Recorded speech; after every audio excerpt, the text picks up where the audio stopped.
The challenge is we're so deeply entrenched in what we think the church looks like and is, and the opportunity is people want to come together in community. People want to have lives of meaning. People want to connect with something beyond themselves that brings purpose and hope and possibility for the future, and that's what we're about.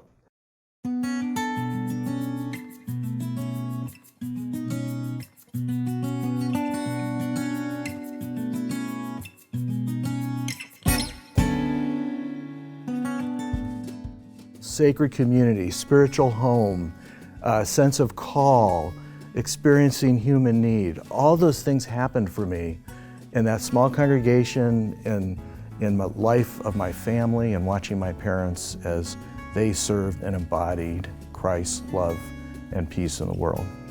That small congregation on the west side of Cleveland gave me so many opportunities to just explore my giftedness and who I was, and I felt like such a person of value. I have felt for quite some time a deep sense of call to do whatever I can, first as a disciple, to be engaged in this movement that we are part of, this amazing global movement that is seeking to bring about God's love and peace in the world.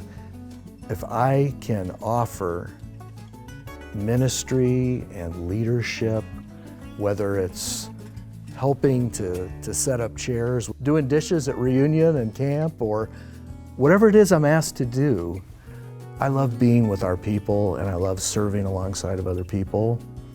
And I know that I have some skills that are related to this new role of presiding bishop. And I am happy to do the best that I can do in ministry and leadership to draw on those skills and that experience to meet the challenges that we face. And so we've got these opportunities and challenges before us. They're all linked to mission. Mission is what excites people. Mission is what attracts dollars and resources. At the deepest level, I think we all want to make a difference. And so, as I look to the future, I'm very hopeful because I see a pathway for the rebirthing of authentic and loving Christian community in nations where Christianity is in decline. And I see possibilities for this small global movement we call Community of Christ to have significant impact in nations that are struggling with significant issues of human worth and poverty. The catalyst for so many things that happen in the life of the church is that unexpected impulse of the Spirit that moves in our lives, causes us to ask the question, what if? What if this situation didn't have to be this way? What if this person didn't really have to experience this kind of suffering? What if my community could look different? What if my congregation could look different? All those kinds of things. And that to me is the value and the significance of spiritual practice, is it helps us be awake to all those possibilities and then to be able to take incremental steps into that future. So spiritual formation for me is about creating space. What's it look like to be able to pause and to be more aware of what's going on around me? Where's the Spirit moving in my life, and how do I create space to be more aware of that? And that for me is the essence of spiritual practice. We are not going to discover the future in isolation from one another. We're only going to discover the future together. We cannot allow the uncertainty and polarization of our time to break us apart as a people. We have to move into the future together.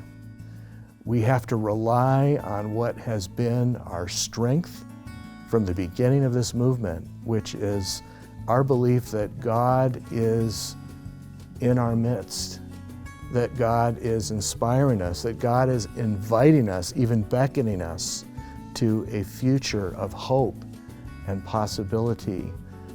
But it's not going to be easy.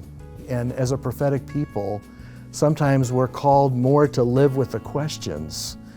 I deeply believe, though, if we engage on that journey together, if we rely on the Spirit that has guided us on at times what has been a meandering journey to impact each other, but to also impact the lives of so many people, that there's great hope.